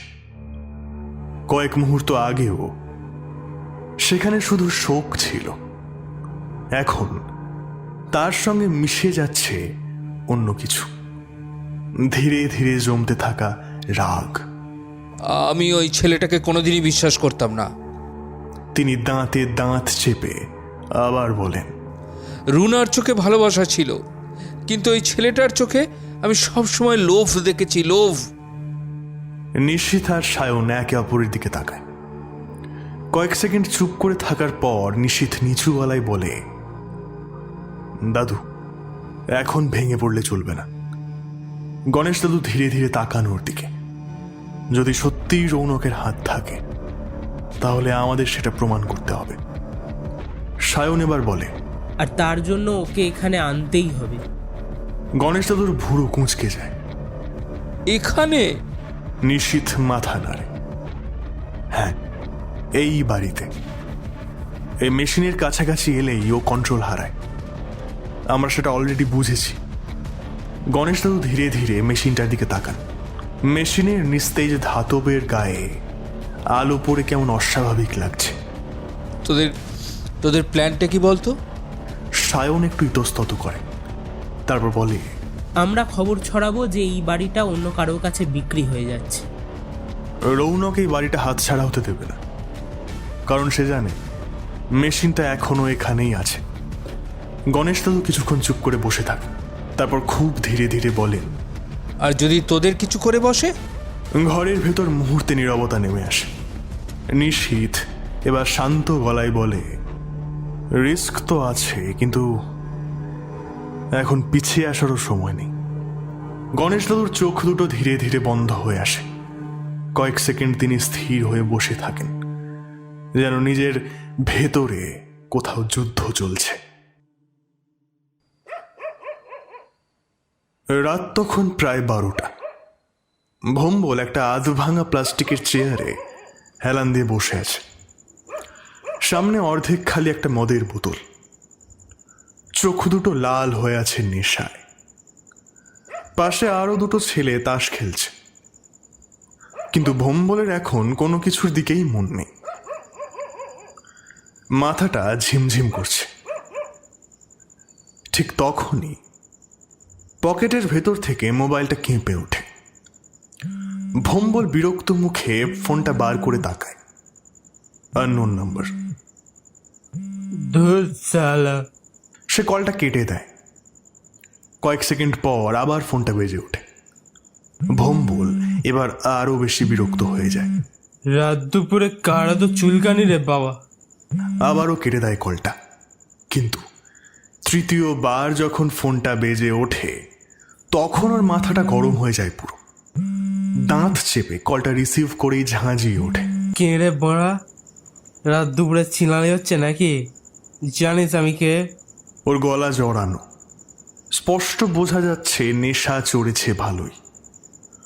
ওপাশে কয়েক সেকেন্ড চুপচাপ, তারপর খুব শান্ত একটা গলা শোনা যায়, একটা খবর আছে। ভম্বলের চোখ কুঁচকে ওঠে। কিসের খবর? ওপাশের লোকটা এবার হালকা হাসে। সে হাসিটা অদ্ভুত, যেন ইচ্ছে করেই আগুনে ঘি ঢালছে। দাদুর বাড়িটা বিক্রি করে দিচ্ছে আগামীকাল। ভম্বল কপাল কুঁচকে সোজা হয়ে বসে। আজকেই অ্যাডভান্স নিয়ে নিয়েছে, সব ফাইনাল। কি বলছিস বে? লোকটা এবার আরো ধীরে ধীরে বলে, রৌনকদা এতবার কিনতে চাইল, কিন্তু সায়ন রৌনকটাকে দিল না। ছি, অথচ ওই লোকটাকে দিয়ে দিচ্ছে, তাও আবার কম দামে। ভাবা যায়? ওপাশ থেকে আবার সেই খসখসে শব্দ ভেসে আসে। রৌনকদার ইজ্জত আর থাকলো না দাদা। ছি ছি ছি ছি ছি ছি। এই বলেই কলটা কেটে যায়। কয়েক সেকেন্ড ভোম্বল ফোনটা কানের কাছে নিয়েই বসে থাকে। তারপর ধীরে ধীরে ওর মুখের রং বদলাতে শুরু করে। চোখ দুটো রাগে লাল হয়ে ওঠে। সালা, সে এক ঝটকায় চেয়ার থেকে উঠে দাঁড়ায়। পাশে রাখা বোতলটা লাথি মেরে ফেলে দেয়। বোতলটা গড়িয়ে গিয়ে দেওয়ায় ধাক্কা খেয়ে থেমে যায়। পাশের ছেলে দুটো চমকে যায়। তারা তাকায়, তারপর আবার তাস খেলায় মন দেয়। দ্রুত বাইকের চাবিটা তুলে নেয় ভম্বল। রৌনকদার কাছে যেতে হবে এখনই।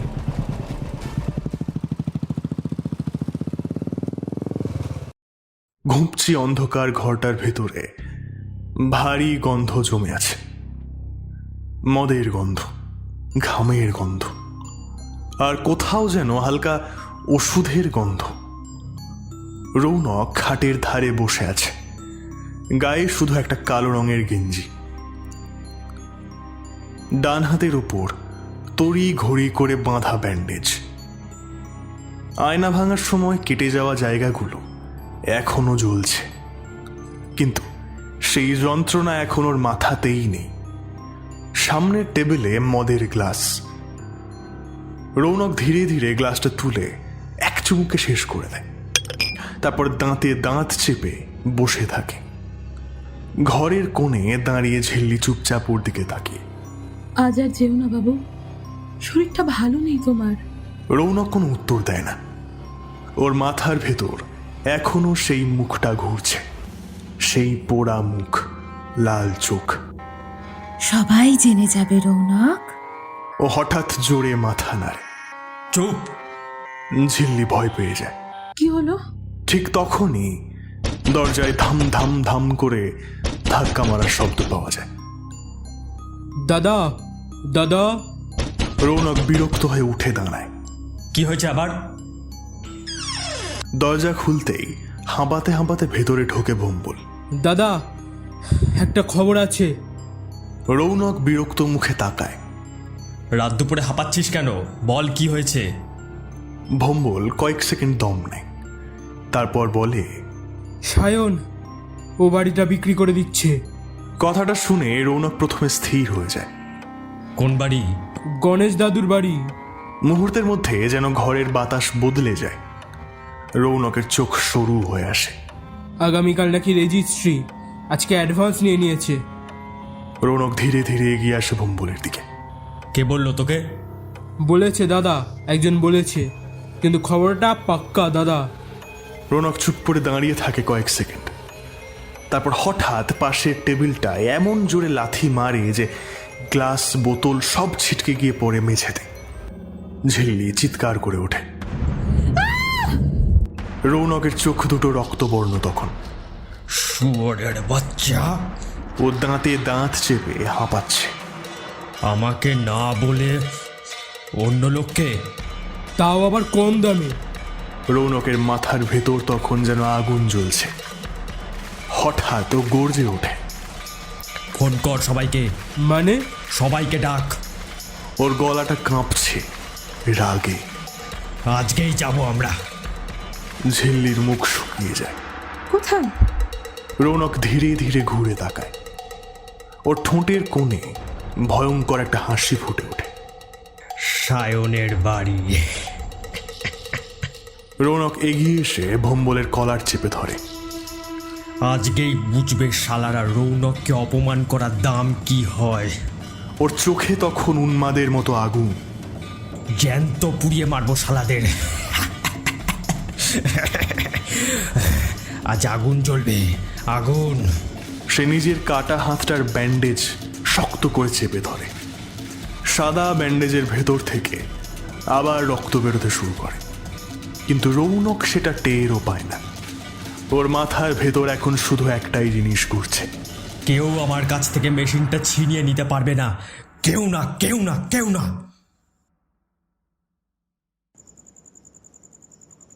নিশীথ মোবাইলটা পকেটে ঢুকিয়ে ধীরে ধীরে মাথা তোলে।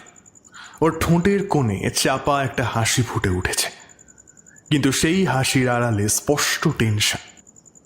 ব্যাস, মাছে টোপ গিলে নিয়েছে, কিছুক্ষণের মধ্যেই চলে আসবে। আমাদের এবার রেডি হয়ে থাকা উচিত। ঘরের ভেতর মুহূর্তে নীরবতা নেমে আসে। গণেশ দাদু ধীরে ধীরে মাথা দোলান, কিন্তু তার চোখের ভেতর অদ্ভুত একটা চাপা অস্থিরতা, যেন বহু বছর পর তিনি আবার সেই পুরনো দুঃস্বপ্নের সামনে দাঁড়িয়ে আছেন। ঠিক তখনই বাইরে খুব আস্তে পায়ের শব্দ শোনা যায়। সায়ন ও দ্রুত দরজাটা বন্ধ করে দেয় ভেতর থেকে। তারপর পাশে দাঁড়িয়ে থাকা মেয়েটার দিকে তাকায়। মিওরা। আজ ওর মুখটা আরো বেশি ফ্যাকাশে লাগছে, চোখ দুটো গভীর, কিন্তু ভয় নেই সেখানে, বরং অদ্ভুত একটা স্থিরতা।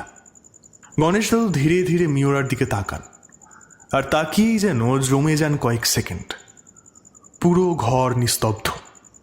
গণেশ দাদুর চোখ বড় বড় হয়ে গেছে, ঠোঁট কাঁপছে হালকা। রুনা!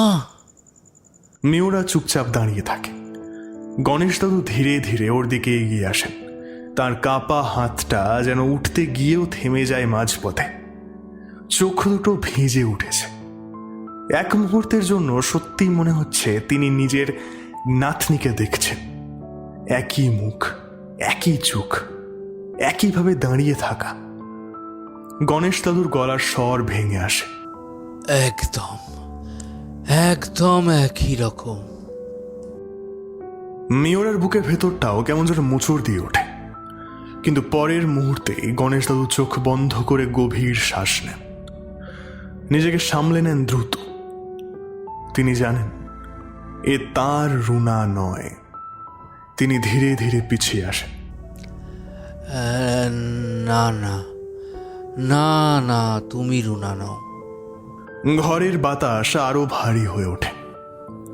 নিশীথ এবার গম্ভীর গলায় বলে, দাদু, ইমোশনাল হলে চলবে না এখন, ওরা যে কোনো সময় এসে পড়বে। গণেশ দাদু মাথা নাড়েন। তারপর হঠাৎই দূর থেকে ভেসে আসে বাইকের শব্দ।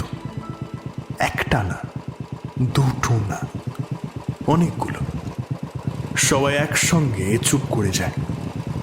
সায়নের বুকের ভেতর ধকধক শুরু হয়ে গেছে আবার।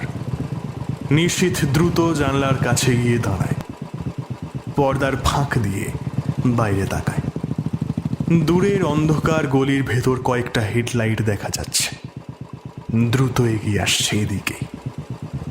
সায়ন ফিসফিস করে বলে, এসে গেছে। শিট! কি হয়েছে? নিশীথ দ্রুত পিছনে ঘুরে তাকায়। ওরা এদিকে আসছে না। সায়নের বুক কেঁপে ওঠে। মানে? ওরা তোর বাড়ির দিকে যাচ্ছে। এক মুহূর্তে যেন সবার শরীর থেকে রক্ত সরে যায়। সুধীর বাবু, তিনি একা আছেন ওই বাড়িতে। সায়ন প্রায় ছুটে দরজার দিকে এগোয়।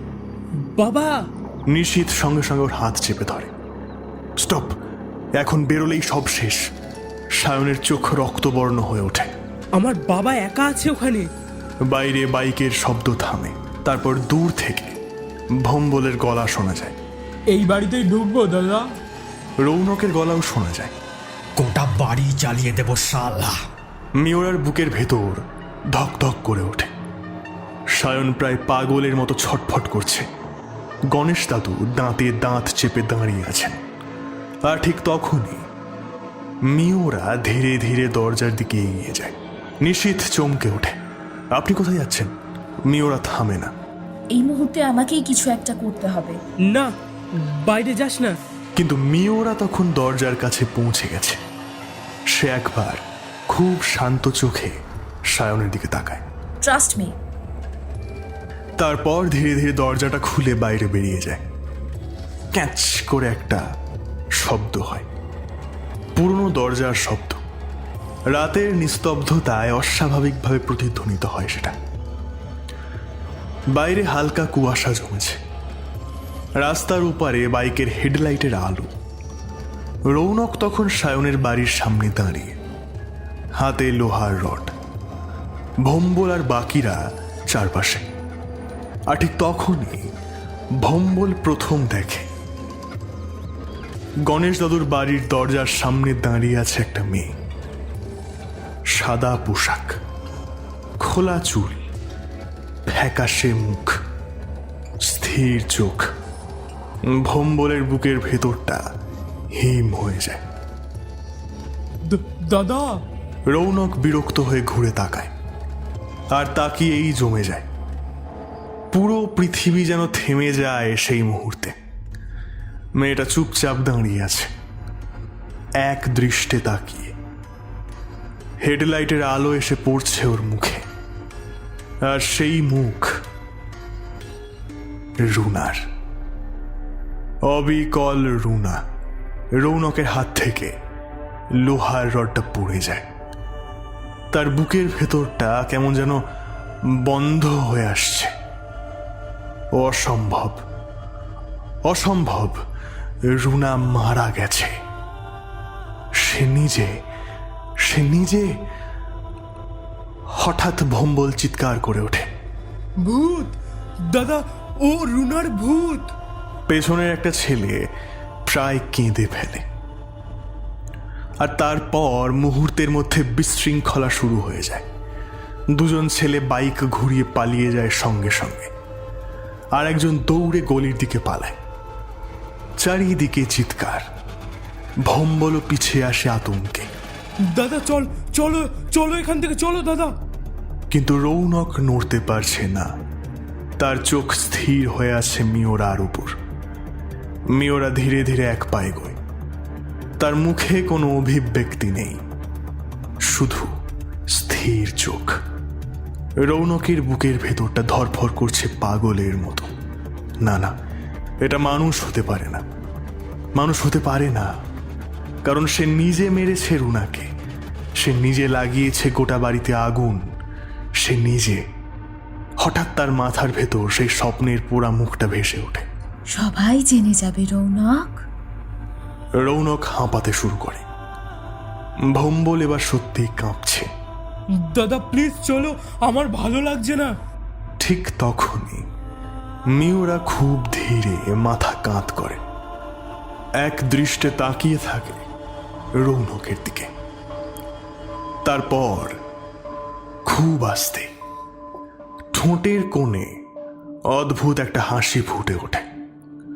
রৌনকের শরীরের রক্ত যেন বরফ হয়ে যায়, কারণ ঠিক এইভাবেই হাসত রুনা। একইভাবে, একই চোখ। হঠাৎ মিওরা ঘুরে দাঁড়ায়, আর ধীরে ধীরে আবার গণেশ দাদুর বাড়ির অন্ধকার দরজার ভেতরে ঢুকে যেতে শুরু করে। না, রৌনকের মাথার ভেতর যেন বিস্ফোরণ হয়। সে এক পায়ে গিয়ে আসে। রুনা?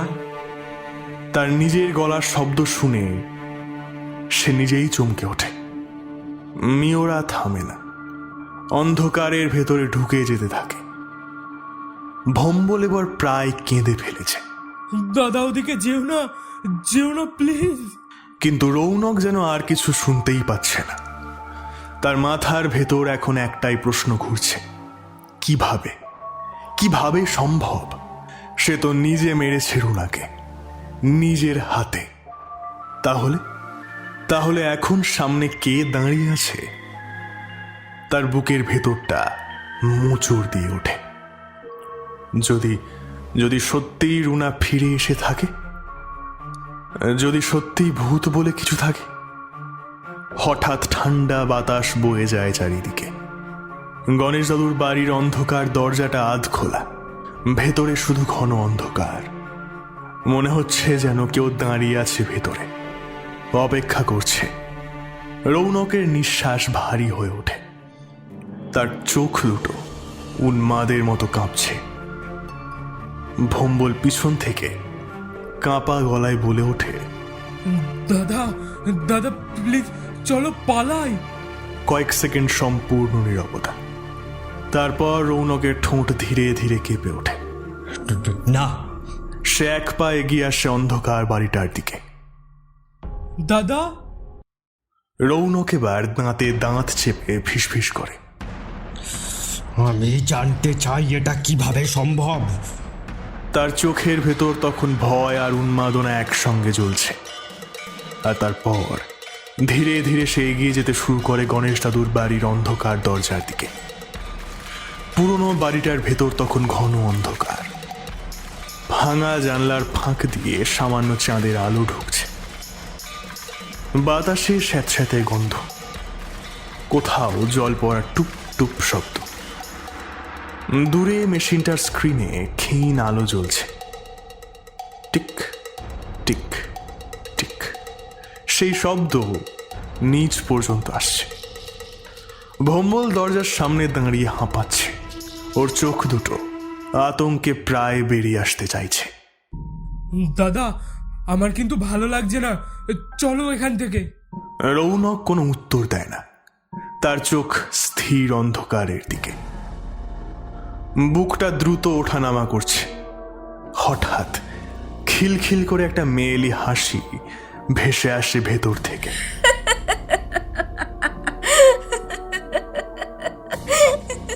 ভম্বলের শরীর কেঁপে ওঠে। মাগো! আর এক সেকেন্ডও দাঁড়ায় না সে। ছিটকে বেরিয়ে যায় বাড়ি থেকে। বাইরে বাইকের শব্দ হয়। কয়েক সেকেন্ডের মধ্যেই সব শান্ত। এখন বাড়ির ভেতরে শুধু রৌনক একাই। অন্ধকারের মধ্যে অন্যদিকে লুকিয়ে আছে সায়ন, নিশীথা আর গণেশ দাদু। মেয়েরাও এখন লুকিয়ে পড়েছে। ওরা কেউ শব্দ করছে না, নিঃশ্বাস পর্যন্ত আটকে রেখেছে যেন। রৌনক ধীরে ধীরে ভেতরে ঢোকে। মেঝেতে তার পায়ের শব্দ প্রতিধ্বনি তুলছে। রুনা? কোনো উত্তর নেই। হঠাৎ চারিদিকের বাতাস যেন আরো ঠান্ডা হয়ে যায়। রৌনক, কণ্ঠস্বরটা চারিদিক থেকে আসে। সামনে থেকে না, পেছন থেকে না, যেন পুরো বাড়িটার ভেতর থেকেই। রৌনকের বুকের ভেতর ধক করে ওঠে। না, এটা সম্ভব নয়, সম্ভব নয়। তুই ফিরে আসতে পারিস না রুনা, তুই ফিরে আসতে পারিস না। অন্ধকারের মধ্যে আবার সেই হাসি। রৌনকের সারা শরীরে ঘাম ঝরতে শুরু করে।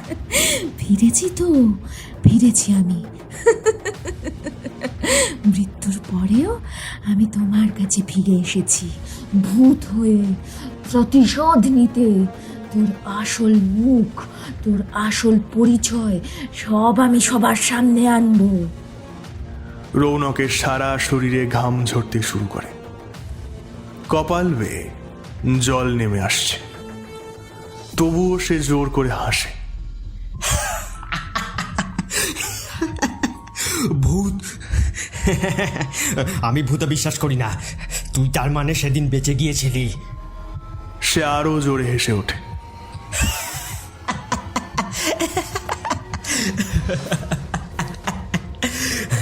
সব জানি আমি, সব জানি, চিন্তা নেই। তোর ভিডিওটা আমি যত্ন করে রেখে দিয়েছি। ভেবেছিলাম মরে তো গিয়েছিস, পোস্ট করব না, কিন্তু তুই তো মরিসনি। এইবার আমি ওইটা পোস্ট করব, সবাই শুনুক তোর চিৎকার, সবাই দেখুক তোর শরীর। অন্ধকারে লুকিয়ে থাকা সায়নের হাত মুঠো হয়ে আসে। নিশীথ দাঁতে দাঁত চেপে তাকিয়ে থাকে। এইবার আমি তোকে মারবো না, এইবার তোকে নিজের থেকেই মরতে হবে। সে নিজের ফোন বার করে। আর ঠিক তখনই ঘরের ভেতরের বাতাস বরফের মতো ঠান্ডা হয়ে যায়। রৌনকের হাসি ধীরে ধীরে মিলিয়ে যায়, কারণ অন্ধকারের ভেতর থেকে ধীরে ধীরে একটা মেয়ে বেরিয়ে আসে। সাদা পোশাক, খোলা চুল, ফ্যাকাশে মুখ। রুনা এক দৃষ্টে তাকিয়ে আছে রৌনকের দিকে। মরা মানুষ কতবার মরে রৌনক? রৌনকের ঠোঁট কাঁপতে শুরু করে। রুনা আরো এক পা এগিয়ে আসে। তুই নিজেই তো খুন করেছিস আমায়, এখন পোস্ট করেও কোনো লাভ নেই। রৌনক পিছিয়ে যায়।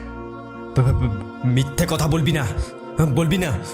তুই তুই মরিসনি, মরে গেলে এখন আমার সামনে দাঁড়িয়ে থাকতে পারতিস না। রুনা মাথা কাঁত করে, তারপর ধীরে ধীরে হাসে। সেই হাসি শুনে রৌনকের বুকের ভেতরটা জমে বরফ হয়ে যায়। হঠাৎ সে কোমর থেকে বন্দুক বার করে।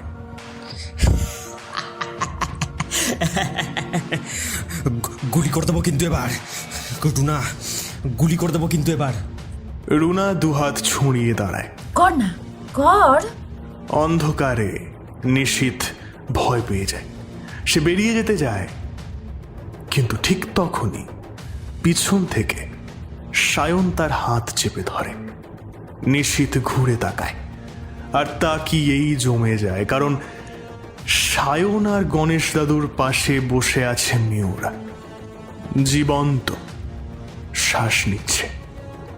ভয়ে নিশীথের বুক ধকধক করতে শুরু করে।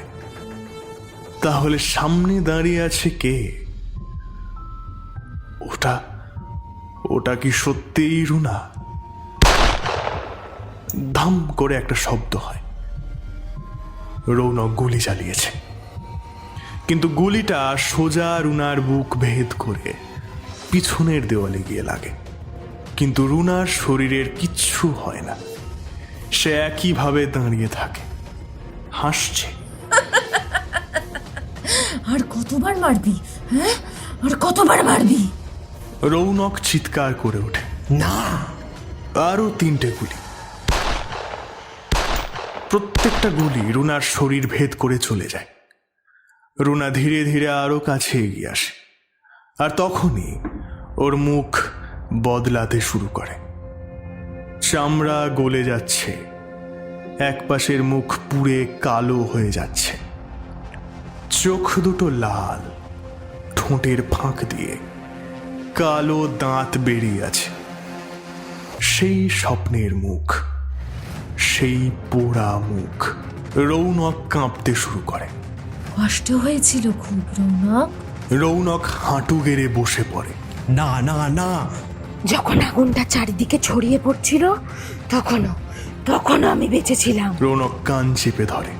চুপ চুপ চুপ চুপ চুপ চুপ কর। আর তুই বাইরে বেরিয়ে গিয়েছিলি। অন্ধকারে সায়নের চোখে জল আসে। গণেশ দাদুর শরীর কাঁপছে। রুনা এক ঝটকায় রৌনকের সামনে চলে আসে। কেন মেরেছিলি আমায়? রৌনক এবার ভেঙে পড়ে। সায়ন, নিশীথ সবাই স্তব্ধ। রৌনক কাঁদতে কাঁদতে বলে, আমি শুধু ভয় দেখাতে চেয়েছিলাম, কিন্তু তুই তো মরে গিয়েছিলি। আমি বাঁচাতে পারিনি বাঁচাতে, তাই আগুন লাগিয়ে দিয়েছি নিজেকে বাঁচাতে। রুনা ভয়ঙ্কর ভাবে হেসে ওঠে। মিথ্যেবাদী! হঠাৎ অদৃশ্য একটা শক্তি রৌনককে ছিটকে ফেলে দেয় মেঝেতে। রৌনক প্রাণ ভয়ে হামাগুড়ি দিতে থাকে পিছন দিকে। আমাকে ছেড়ে দে, প্লিজ আমাকে ছেড়ে দে। রুনা ধীরে ধীরে তার উপর ঝুঁকে পড়ে। পোড়া মাংসের গন্ধে পুরো ঘর ভরে যায়। ঠিক তখনই অন্ধকার থেকে একটা কণ্ঠস্বর ভেসে আসে। আমার মেয়েটাও তো বাঁচতে চেয়েছিল। সবাই চমকে ওঠে। অন্ধকারের কোণা থেকে ধীরে ধীরে বেরিয়ে আসেন সুধীর বাবু। তাঁর চোখ দুটো লাল, হাতে রৌনকের পড়ে যাওয়া বন্দুক। সায়ন হতভম্ব। বাবা! সায়নরা সবাই এইবার বাইরে বেরিয়ে আসে। সুধীর বাবু ধীরে ধীরে এগিয়ে আসেন। আজ সারাদিন তোদের ব্যবহার দেখে সন্দেহ হয়েছিল, তাই পিছন পিছন এসেছিলাম। তাঁর গলা কাঁপছে। আমি সব শুনেছি। রৌনক হামাগুড়ি দিয়ে পিছিয়ে যেতে যেতে সুধীর বাবুর পায়ের কাছে আসে। কাকু প্লিজ। সুধীর বাবুর চোখ দিয়ে জল গড়িয়ে পড়ে। যখন আমার মেয়েটা আগুনে পুড়ছিল, তখন কি সেও তোকে প্লিজ বলেনি? রৌনক কাঁদতে শুরু করে। ভুলে গেছে কাকু, ছেড়ে দিন প্লিজ, ভুলে গেছে। সুধীর বাবু ধীরে ধীরে বন্দুকটা রৌনকের কপালে ছোঁয়। কিছু ভুলের ক্ষমা হয় না। গুলির শব্দে পুরো বাড়ি কেঁপে ওঠে। রৌনকের শরীরটা ঝাঁকুনি খেয়ে থেমে যায়। নিস্তব্ধতা। শুধু ওপরের ঘর থেকে মেশিনটার টিক টিক শব্দ ভেসে আসে। সুধীর বাবু বন্দুকটা ফেলে দেন, তারপর ভেঙে পড়েন মেঝেতে, হাউ হাউ করে কাঁদতে থাকেন। আমি পারিনি তোকে বাঁচাতে মা, পারিনি তোকে বাঁচাতে। সুধীরবাবু জ্ঞান হারান। সায়ন ছুটে গিয়ে বাবাকে জড়িয়ে ধরে মেঝেতে শুইয়ে দেয়। ওদিকে ধীরে ধীরে রুনার পোড়া মুখটা বদলাতে শুরু করে। আবার সেই আগের মুখ, শান্ত, স্বাভাবিক। চোখ দুটো আর লাল নয়। সে তাকায় গণেশ দাদুর দিকে, হালকা হাসে। দাদু, গণেশ দাদুর চোখ ভিজে ওঠে। এবার আমি ভালো আছি। ধীরে ধীরে তার শরীর আলো হয়ে মিলিয়ে যেতে শুরু করে। হাওয়ায় যেন চাপা একটা শান্তি ছড়িয়ে পড়ে।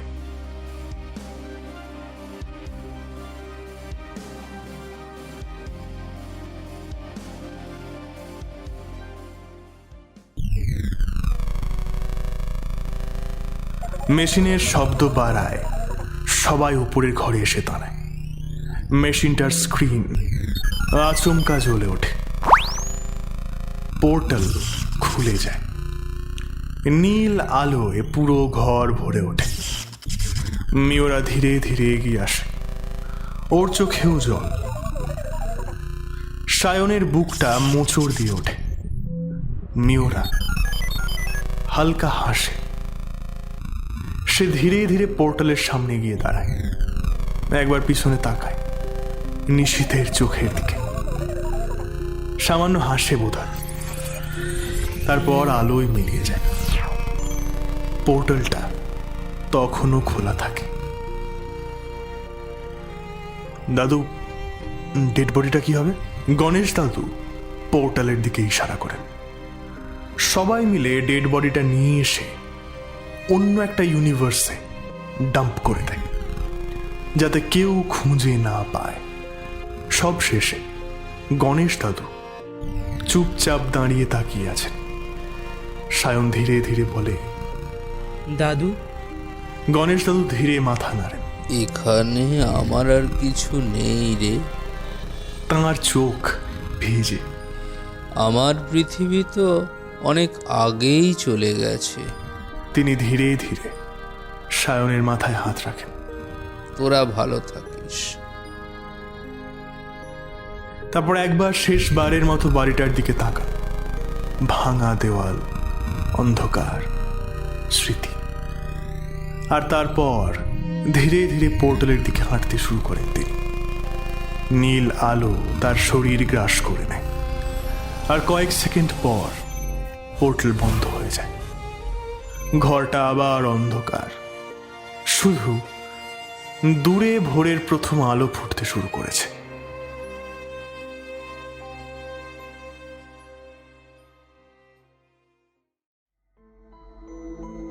এতক্ষণ আপনারা শুনছিলেন মিওরা গল্পের অন্তিম পর্ব। গল্প পাঠে ছিলাম আমি তুষার, এবং আমার সঙ্গে ছিল সুদীপা, ইশিকা, সোহম, কৌস্তভ, দীপঙ্কর, এবং ভিডিও এডিটিং, সাউন্ড ডিজাইন আর পোস্টার ডিজাইন করেছে অর্ঘ। ভিডিওটি ভালো লেগে থাকলে অবশ্যই লাইক কমেন্ট করে জানাবেন। আর চ্যানেলে যদি নতুন হয়ে থাকেন তাহলে প্লিজ চ্যানেলটি সাবস্ক্রাইব করে বেল আইকনটি প্রেস করে দেবেন। দেখা হচ্ছে আগামী সপ্তাহে নতুন গল্পের সঙ্গে। ততদিন সকলে ভালো থাকুন, সুস্থ থাকুন এবং গল্প শুনতে থাকুন।